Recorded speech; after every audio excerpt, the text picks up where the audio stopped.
You're listening to a 3CR podcast created in the studios of independent community radio station 3CR in Melbourne, Australia. For more information, go to allthews.3cr.org.au. Welcome to the Anarchist World This Week, broadcast across Australia, courtesy of the Community Radio Network. This program is streaming live from the studios of 3CR in Melbourne. The program is podcast. You can access the podcast by going to 3cr.org.au. My name's Joseph Toscano. Anarchism, anarchos, without rulers. It's about creating a society without rulers, not without rules. What gives the buffoon in Washington and the dictators in China and Russia the ability to determine the lives of billions of people and their corporate allies? Inequalities in power and wealth. That's right, inequalities in power and wealth. So the anarchist struggle is the struggle to devolve power, possibly through direct democratic means, a struggle to hold wealth in common and use it for the common good.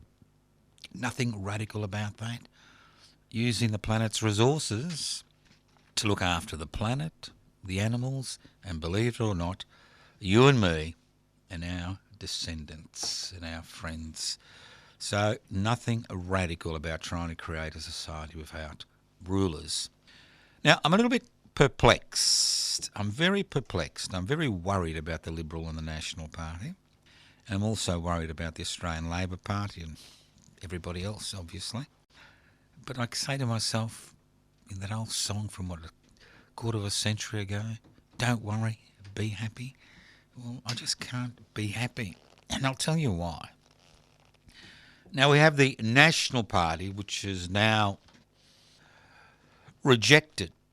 It's the net zero by 2050, options. And obviously we have the Liberal Party, which is tearing itself apart, trying to determine whether they will follow the National Party policy. Now, they are in bed with some very, very good people. The buffoon in Washington believes the climate emergency is a hoax. And obviously many people in this country, not just people in positions of power, believe that and the key word is believe that the climate emergency is a hoax.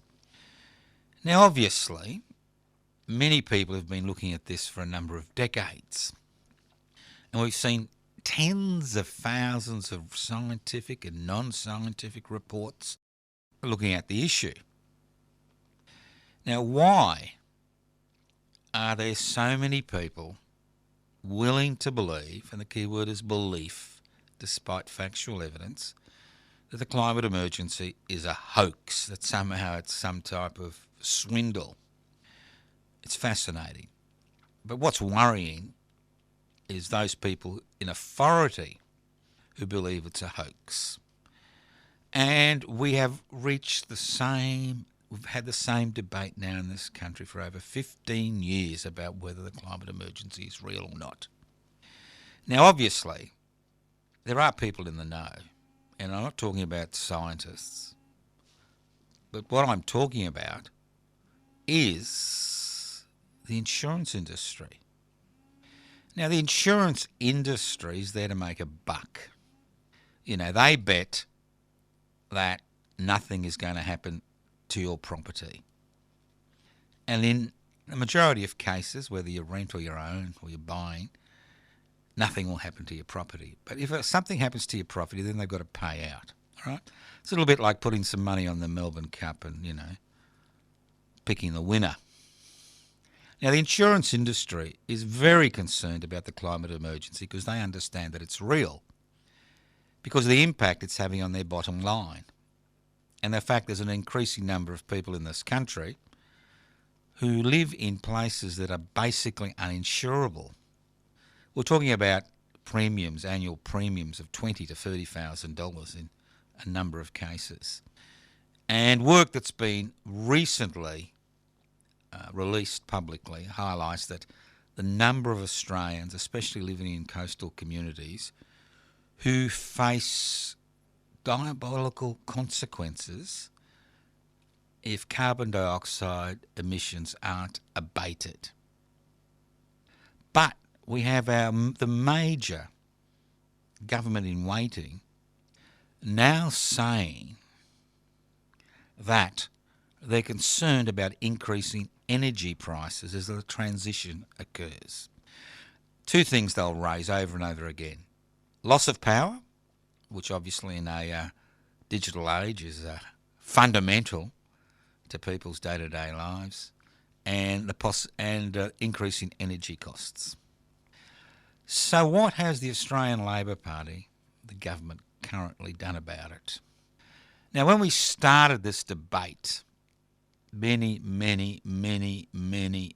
decades ago, in the 70s, we talked about self-managed energy systems, and in many regards, rooftop solar is about self-managed energy systems. But what we've seen in the last 20 years is the corporatisation of the alternative energy industry, courtesy of billions of dollars of government grants to private companies to set up mechanisms, whether it's hydroelectricity, whether it's solar, whether it's wind, alternatives to the coal, gas, fuel, nexus that we currently have. So the fact is, government has, to a significant degree, washed its hands of the responsibility to create the energy networks that are necessary in a post-climate emergency world, or to create a situation where the impact on the planet and humanity is much less than it will be. So why do we find ourselves in this position that we have allowed the private sector, with taxpayers' money, to dominate alternative energy production? Now, there are some small communities around Australia who have self-managed energy systems which they own and control. Very few in number, but they've proven that can be done. Why don't we see taxpayers' money going into the building of solar farms and wind farms and hydroelectric projects which are owned by the state? Now, let's not forget that 30 years ago, energy was considered an essential service, and most energy producing elements in the society were publicly owned. But today, energy production, energy distribution has been put in the hands of a number of private sector entities. And that's why we find ourselves in a situation where costs for individual consumers are increasing dramatically. And the issue of power outages becomes a real issue as the economy transforms from one that's coal and gas driven to one that's solar and wind and water driven. And the essential thing that everybody leaves out of the debate, apart from you and me obviously, is the fact that the state has refused to bankroll community initiatives to create self-managed and owned energy systems, and has allowed the private sector, the same people which dominate the coal and gas industry, to dominate alternative energy networks. It's crazy. Instead of, the government saying that some people on the East Coast and maybe South Australia will be able to get 3 hours of free energy between, 12 and 3 when the majority of people aren't home, and somehow this is going to solve the issue. Well, it's not going to solve the issue. The issue regarding costs is directly related to the privatisation of essential services and infrastructure, which is required to create an energy system which provides the essential elements that are required. It's just extraordinary. It really is.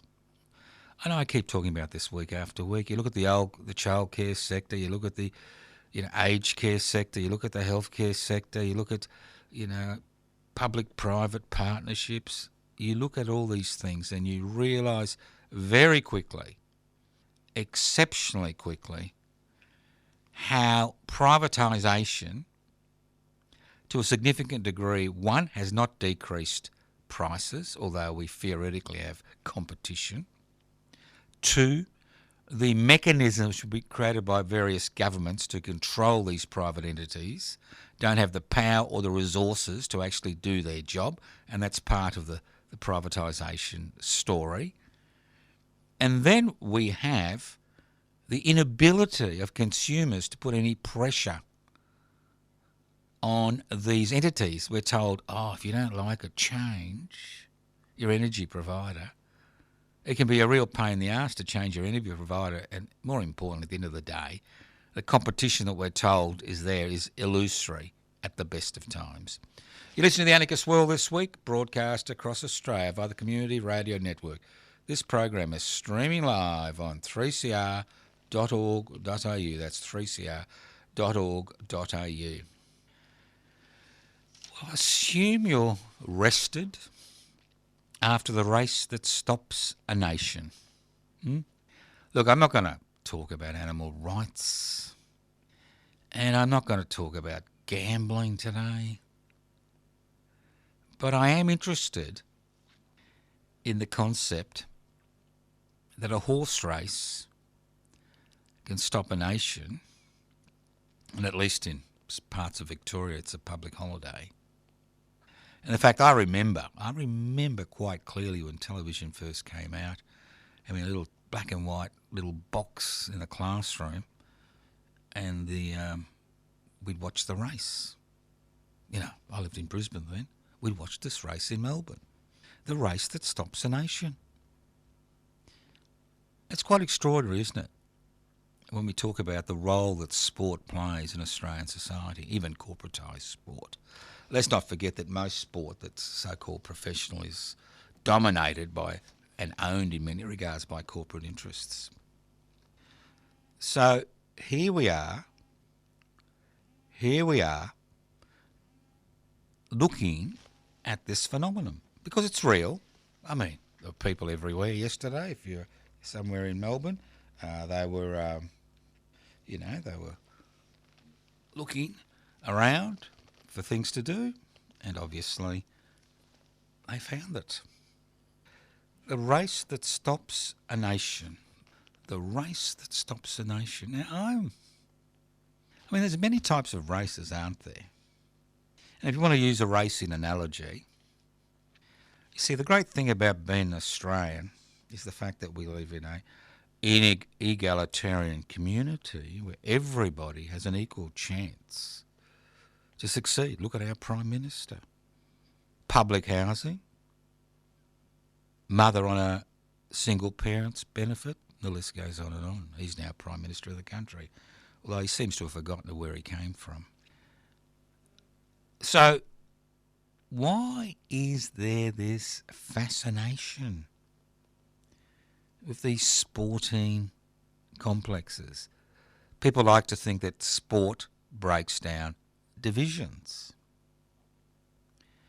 In many regards, sport actually entrenches divisions. But I'm not against sport. And I'm not talking about animal rights, and I'm not talking about gambling. But I'm talking about the psychology of a nation that is willing to stop to watch a horse race, but not willing to stop to end childhood poverty in this country. Not willing to stop to look at our relationship with First Nations Australians.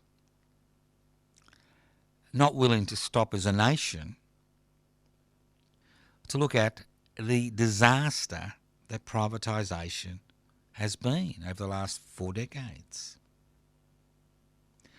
And while we continue to focus on what really isn't that important, we will continue to not be able to force governments to tackle what are real bread and butter issues in this country.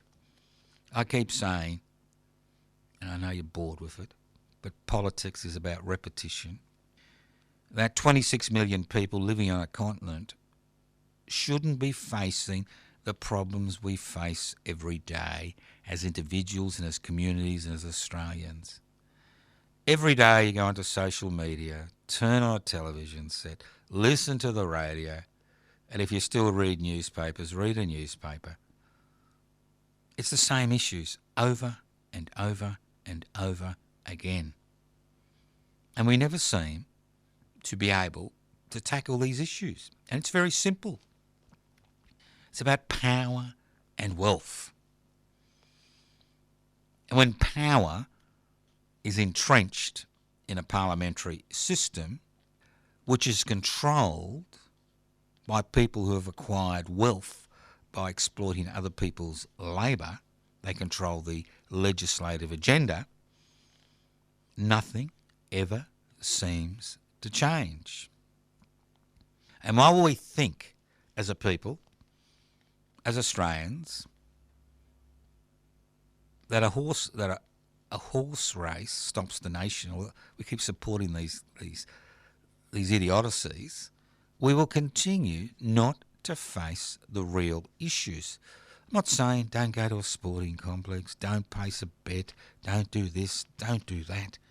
But ultimately, these are peripheral to our survival, peripheral to our existence as a community and as a nation.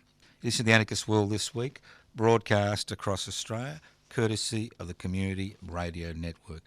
This program is streaming live on 3cr.org.au.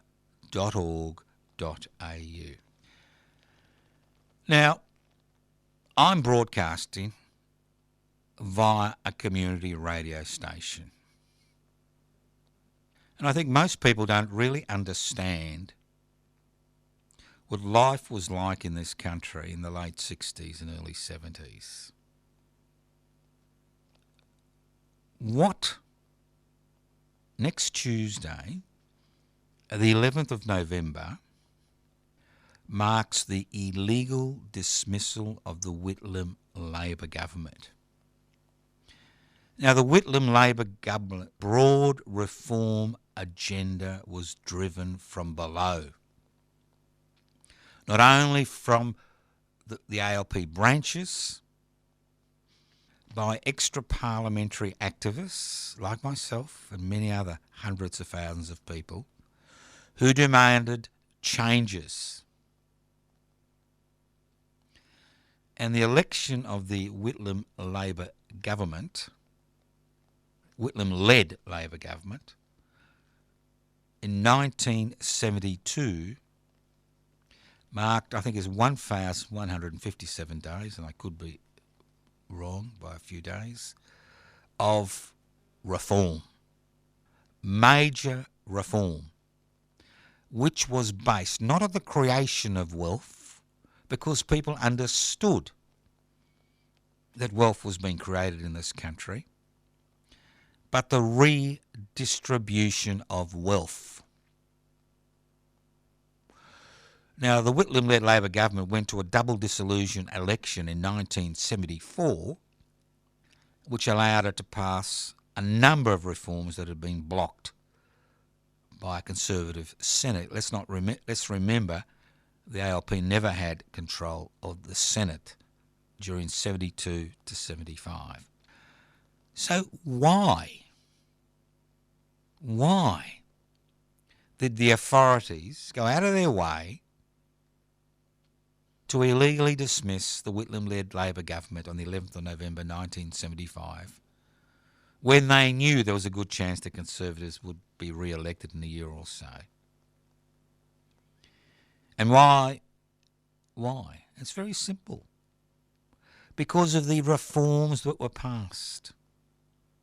I mean, the Albanese-led Labor government has now been in power longer than the Whitlam-led Labor government was, and they have passed a handful of minuscule reforms. Now, I wouldn't be broadcasting today if the Whitlam-led Labor government hadn't passed legislation to create community radio licences and to fund the extension of a community radio network to act as a buffer against the dominating filth that was being published and broadcast by the Murdoch media. Those of you who talk about law reform, let's not forget that the Law Reform Commission was created by that government. Those of you that talk about equal wages, let's not forget the Whitlam-led Labor government was one of the first governments which looked at feminism as an important part of the development of this country. Let's not forget the Whitlam-led Labor government was responsible for land rights legislation within the Australian Capital Territory, and much more so in the Northern Territory, which it was responsible for. The territories came under its bailiwick. Let's not forget that before 1972, that you would have to pay to go to a public hospital, except in Queensland. You would have to pay to go to a public hospital. And the fact that the public hospital system expanded was due to their intervention. Let's not forget the introduction of a single mother's or a single parent's benefit. Before 1972, there was no financial support for single mothers, and that's why so many were forced to put up children for adoption. Let's not forget legal aid. The legal aid centres and legal aid began as an initiative of the Whitlam-led Labor government. Let's not forget that Lionel Murphy raided ASIO in order to get the necessary information required from ASIO, which somehow believed it was independent of government, about Croatian nationalists who were letting bombs off around the east coast of this country. And the list goes on and on and on. But one of the most important elements was the fact that the introduction of Medicare. In those days it was called Medibank, and it took a double dissolution election where the government combined the Senate vote and the House of Representatives votes to pass the legislation to introduce a universal health care system, insurance system in this country. And those of you that have been concerned regarding out-of-pocket costs for medical care would understand that without the introduction of Medicare, nothing would have changed. And let's not forget the conservative elements in our society, including every major medical organisation in this country in 1974, refused to support the introduction of Medicare. Let's not forget the Whitlam-led Labor government's attempts to nationalise parts of the mining sector. And that's when, the shit hit the fan. No fault divorce, implementation of the family court. The list goes on and on. The recognition of the Chinese government. So I could go on, but I'm not going to bore you. Those of you who were born at that particular point in time will understand. Healthcare centres, which are now being closed down. Community healthcare centres, where what you did is you had a meeting of the community, elect a management group, and you would receive funds to set up a community health centre to try to break the poverty in terms of access to healthcare. We had direct grants to councils. That's right, to councils to do sewerage work, sanitation work, pavement repairs, road repairs in this country's major cities. Let's not forget that in the 70s there were parts of Melbourne CBD, Sydney CBD, that didn't even have sewerage. And the list goes on and on. Now, I'm not lauding Mr. Whitlam. What I'm lauding is the people who put pressure on their political representatives to institute a program which was based on the redistribution of wealth. And that's what reform is. It's redistribution of wealth. And obviously they paid the ultimate price. I think there's over 280 reforms within a 1,157-day period. Extraordinary amount of parliamentary work. And that's just the top. Now, obviously, there are deficiencies as far as all governments are concerned. But the important thing is that it was ordinary people who, through working through the ALP branches, or more important, working through extra parliamentary means, which created the pressure which forced Parliament to take account of people's needs. So, on the 11th of November, which is next Tuesday, obviously before the next Anarchist World this week, next Tuesday, here in Victoria, we're organising a small gathering or a large gathering, who knows, he'll turn up, picnic, bring food, drinks, on the steps of the Victorian Parliament House to celebrate those achievements which were created by people taking direct action in the streets and putting extraordinary pressure on their political representatives to look after their interests, not the interests of that small section of society that owns the means of production, distribution, exchange and communication. All welcome, midday to 3 p.m, steps of the Victorian Parliament House, bring food and drinks to share, bring a musical instrument. Let's celebrate. Now, we've heard from the, how shall I put it, not the alternative media, but the ugly media. I call them the ugly media. This was the worst government in Australian history. Yes, it was the worst government in Australian history for them. It was the worst government in Australian history for those people who held wealth and power, because their wealth and power was challenged through people power, through direct action. That's why it's the worst government in Australian history, because it didn't suit their political agenda, unlike the current Albanese-led Labor government, which has an extraordinary majority, which continues, to huff and puff and huff and puff, and doesn't seem to be capable of dealing with most of the issues that are important to people, because they continue to support the private sector instead of going out on their own. Just extraordinary. So, if you're around Melbourne, join us, 11th of November, midday to 3 p.m, steps of the Victorian Parliament House, bring food and drinks to share, bring musical instruments. Let's celebrate those gains, because we still enjoy those gains. Introduction of Medicare, now introduction of Medibank, now called Medicare, universal health care. Introduction of community health centres, introduction of community legal centres, introduction of law reform, introduction of Aboriginal and Torres Strait Islander land rights, and the list goes on and on and on and on.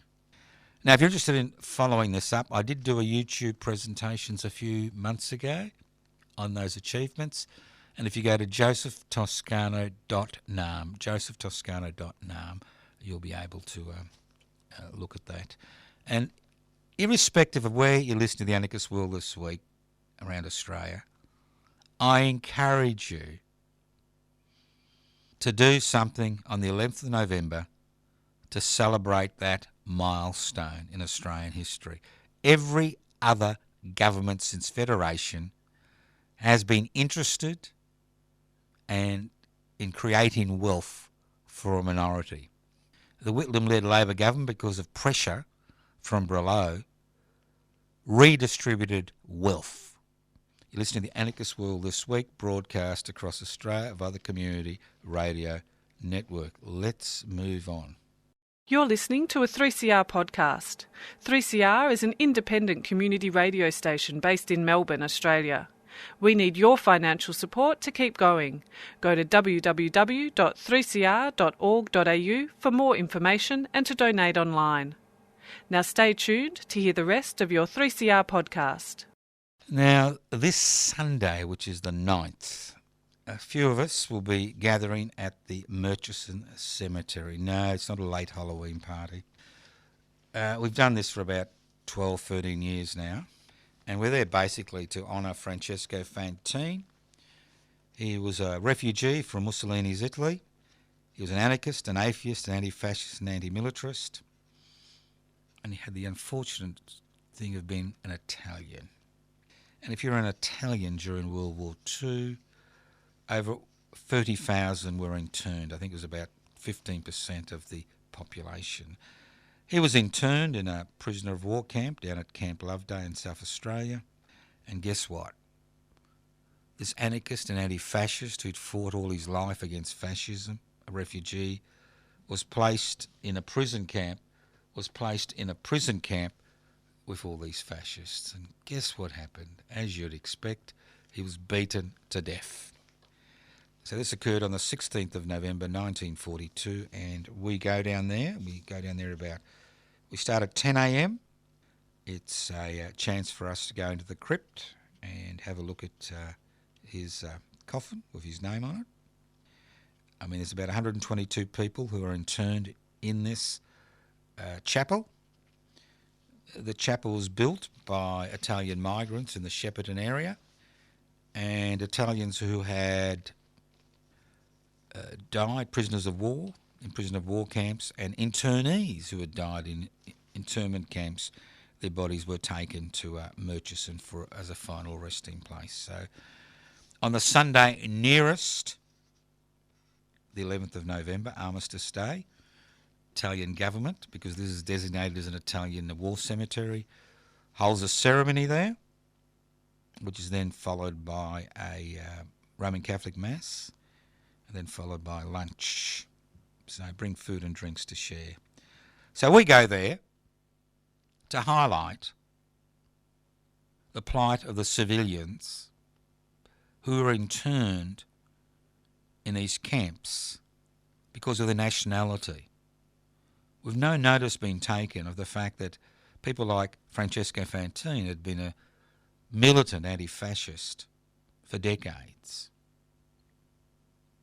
So in terms, we'd also like to extend this idea to the fact that we hear the drums of war beating. Just listen to the head of ASIO. He loves to tell us how close we are to the final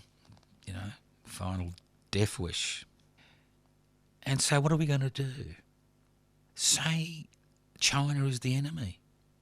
Are we going to intern 1 million Chinese who live in this country because they're Chinese? We did it in World War I. People who'd lived here for decades peacefully, who had no connection with Germany, were interned. We saw it in World War II with people who had lived here for decades, Italians, Germans, German Jews were interned. Japanese interned in these internment camps because they were deemed to be a possible threat to Australian society. So internment is not just some historical aberration. The idea of internment is something which is interlinked with the idea of war, civilian internment. So hopefully there'll be a few of us. I know it's a bit difficult for people to get there, but if you do have some time and you'd like to learn about what's happening, come along. Murchison Cemetery, 10 a.m. We enter the crypt at around 10 a.m. Then we have that. Then there's all these ceremonies, and hopefully we'll be able to march this year under a never again no civilian internment banner. Let's move on. Gaza. Gaza. Have you noticed a huge change? Have you noticed a huge change in Gaza? Have you noticed? No, I haven't. We still see hundreds of thousands, millions of people living in destitute poverty in a war zone, which is under, they've got a ceasefire currently. We see all this information about bodies which have been returned to Israel, and that's very important as far as their families are concerned. We don't seem to see much about the atrocities that have gone on in Gaza. When you look at the atrocities and the fact that hunger is used as a weapon, it reminds me of what happened in Biafra when Biafra attempted to break away from Nigeria in the late 60s, where starvation was used as a weapon. But the fact is, we are at the end of the first quarter of the 21st century. And obviously yesterday, when some people in Sydney were a little bit upset, the Israeli companies which were involved in the war effort were flouting their wares in the middle of the Sydney. That's the news, that 12 people were arrested. So what? At least there were people there protesting against what was happening in the CBD, as it happened in Melbourne a year ago when we had an arms fair in the middle of the Melbourne CBD. And the media just went bananas over the fact there were protesters and they were violent. I mean, what's happening in Gaza? Is that violence? Is mass murder violence? Is the murder of 25,000 children violence? Is the total destruction of an area half the size of Melbourne and Sydney, is that violent? Is the denial of food to people, is that violence? Is it mass imprisonment without trial? Is that violent? Is it the denial of the basic necessities? And I'm not talking about, what the coalition talks about, but I'm talking about basic necessities like healthcare. Is that violence? Is the destruction of places of worship, the destruction of essential infrastructure, the destruction of healthcare centres, is that violence? Is the denial of basic medical treatment, is that violence? So let's compare it. Let's compare it.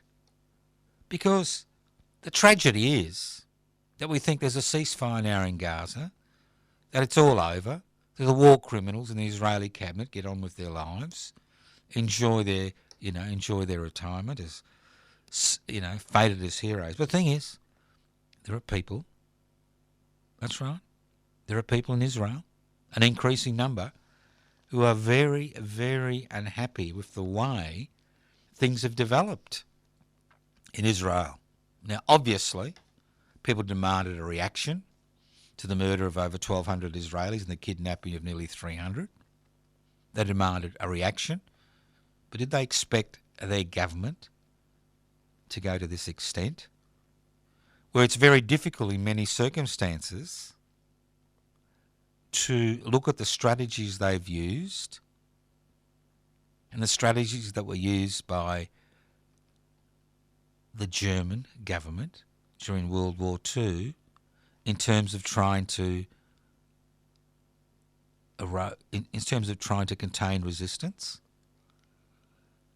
I mean, this is a hugely damaging situation for the state of Israel. For years, They have relied on Western guilt. Because let's not forget, and this I really need to reiterate this, it wasn't the Palestinians who were responsible for the Holocaust. The people who were responsible for the Holocaust were Europeans. They created the template for what they described as the final solution. One of the most sophisticated European countries became an industrial killing machine. Not just in terms of the number of Jewish people who were murdered in camps, but gypsies, homosexuals, disabled people, prisoners of war, and the list goes on and on. So the Palestinians now are asked to pay the price for Western guilt. And that's what this is about. They're asked to pay that price for our guilt for what occurred during World War II. So let's hope. Let's just hope the ceasefire holds. And more importantly,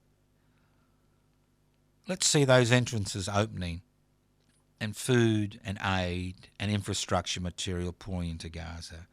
I don't think it's going to happen, but let's hope. You listen to the Anarchist World this week, broadcast across Australia via the Community Radio Network. Now, a lot of people are excited now.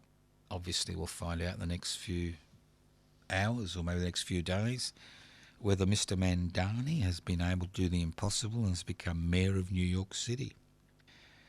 Now, it's interesting to see the buffoon in Washington react.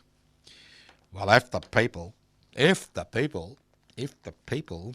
of New York vote in this so-called democratic socialist, this communist, we are going to deny them funds. That's right.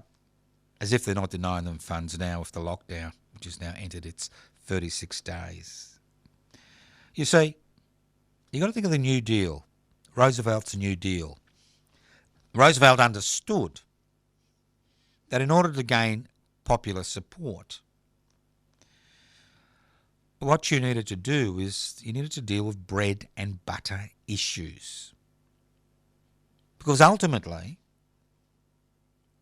revolution or reform is not about high-minded theories and ideologies. It's never about that.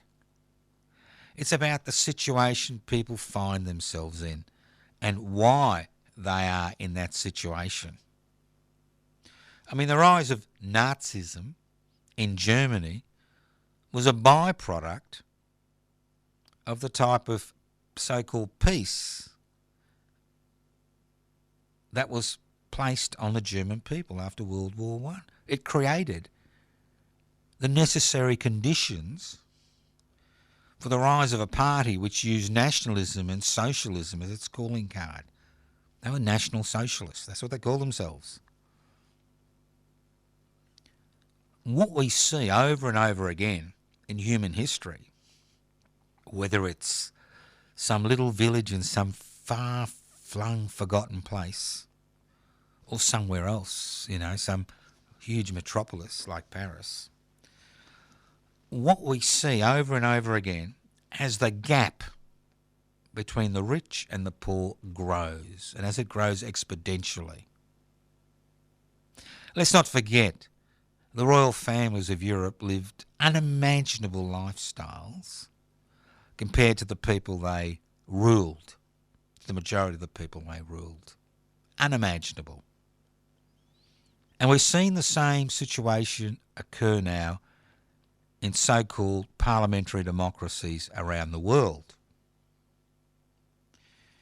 And we see people moving in different directions.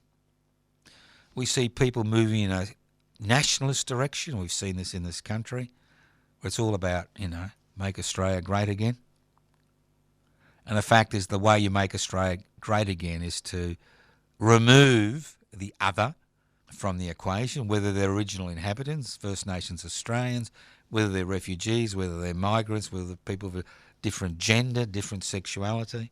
if you can remove them from the agenda, somehow life is going to improve for everybody else. And then you have the other side of the coin, which we have not been able to exploit in this country. Because for far too long, people have been drowning in identity politics. For far too long, ideology, not reality, has become the calling card of people who are involved in the struggle to share wealth, share power. And I've kept saying on this program for decades now that we need to go back to basics. It's about bread and butter issues. And that's what Mr. Mandani in New York has been able to do. Whether he becomes mayor or not, what's happening there is a wake-up call that there is another way. We don't have to be involved in movements which centre around creating fear and hatred of the other. Because ultimately, whether we like it or not, we are all victims. Not of the other, but we are victims of an economic system and a political system which puts the interests of the few before the interests of the many. Now, when we first started public interest before corporate interest in 2015, we were shocked at how few people understand the concept of the public. The fact that the public is about the many. It's about the welfare of the many in our society. That's what the public is about. And public interest before corporate interest was formed for that very reason. And you can join public interest before corporate interest by going to pibci.net. See, in Australia, because of a lack of taxation revenue, because remember, it is one pot, and there are some people scooping out resources, and there are some people having to duck under barbed wire fences to get, a handful out. And that's the dilemma we face today. And that's the central element of any struggle. And that's what Mr. Mandani and all his supporters, let's not forget he has over 80,000 people who are working as volunteers in the city of New York, to promote his campaign. He talked about bread and butter issues, rent freezes, cost of living, changing the taxation system, issues which reverberate with people trying to survive in an increasingly unequal society. It's all very well to say, well, we've got this committee and that committee and this committee, and you go here and you go there. But the fact is that it doesn't matter where you go, you're pushed aside because the resources are not there. And that's the difference between a government which redistributes wealth and a government which supports those who theoretically create wealth through exploiting the labour of other people. That's the essential difference. And we seem to have forgotten that the way forward is not looking backwards, not being constrained by ideology or previous historical examples, because history marches on irrespective of what we think is the right ideological position to take on a particular issue. And that's why it's extraordinary that concepts like public housing haven't taken off. Concepts like improving the public hospital system hasn't taken off. Improving the public education system hasn't taken off. Improving public infrastructure. Because people think that public somehow is second rate to private. But the fact is, it's public money which is used to provide private services in this country. Public money, which goes billions of dollars, which goes to the aged care sector, the early childhood development sector, alternative energy sector, and the list goes on and on. Because governments have wiped their hands of their primary responsibility. And their primary responsibility is not to protect us from, so-called invasion from China. I remember when we were going to be invaded from China in the 60s. But a government's primary responsibility is to ensure that everybody in this society has access to the essential services that are required not only to survive but to prosper. We can do it. We have the resources, we have the population, we have the education sector, we have many things which other people can't imagine. Those of you who have travelled will understand that. But the fact is, but for far too long, we have allowed governments to rule, that's right, rule for the benefit of that small section of society that owns the means of production, distribution, exchange, communication, not for its citizens and permanent residents. And that's the fundamental problem.